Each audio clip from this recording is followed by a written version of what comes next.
Olá, amigos. Gostaria de falar um pouquinho sobre o preconceito contra mulheres na arbitragem. Eu digo isso porque participei do Seleção Jovem Pan com o Vanderlei Nogueira, Bruno Prado no último domingo, e enquanto o Bruno perguntava sobre essa questão, esse imbróglio que ocorreu com a Edna Alves, o quarto árbitro Leandro e a Ana Paula de Oliveira, que expulsou da bolha sanitária os árbitros, você pode saber toda essa história no meu blog. Clique na descrição dessa postagem, você tem acesso a ele. O Vanderlei me interpelou com uma pergunta muito boa.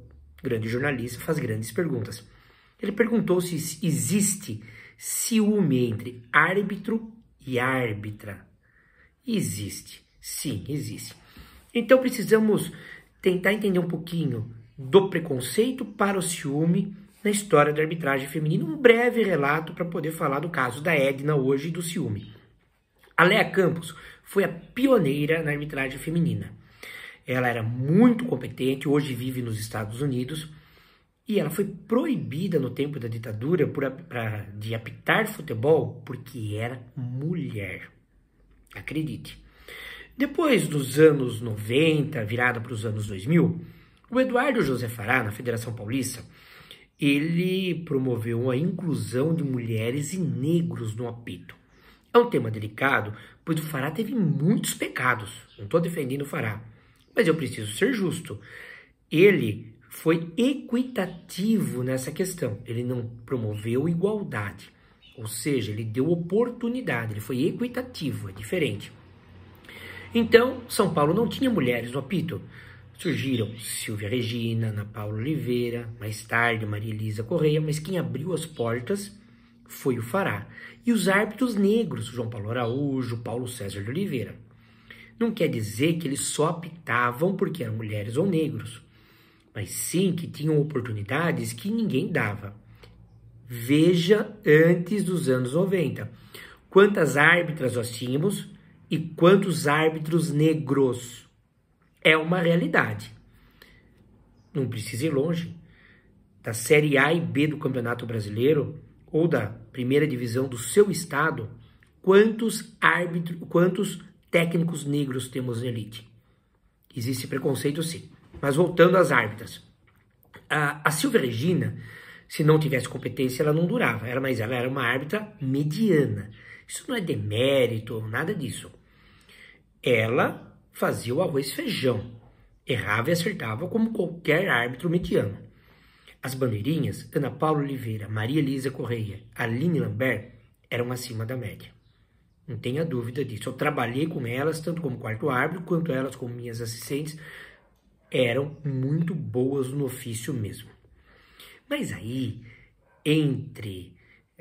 na surdina, entre os muros, os árbitros, quando não eram escalados e viam elas as escalas, reclamavam.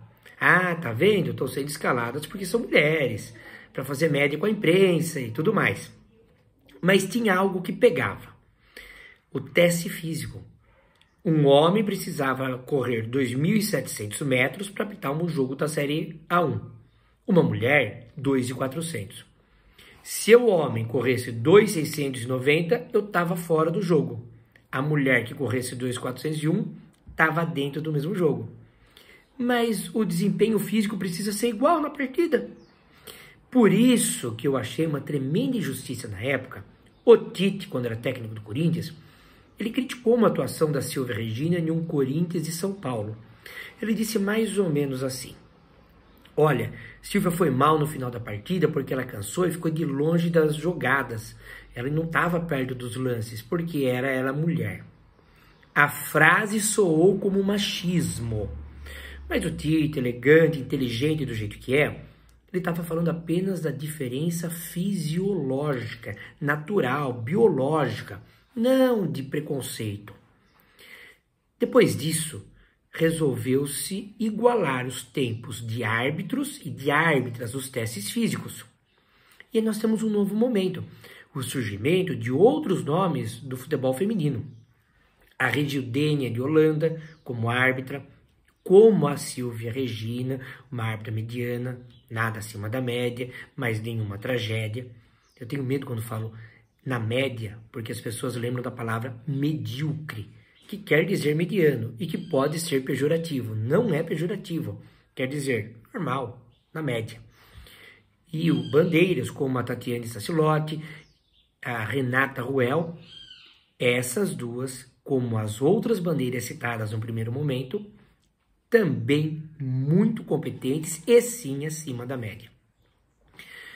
O preconceito existia também nesse momento, apesar de elas alcançarem os testes físicos, olha lá, não apita ou não bandeira nada, tá lá porque é mulher. Agora nós temos o advendo Edna Alves. A Edna Alves, diferente das outras árbitras que eu citei, é acima da média. Ela é melhor preparada tecnicamente do que as que eu citei, mas não é um fenômeno. Fenômeno na arbitragem é caso raro e não é o caso dela.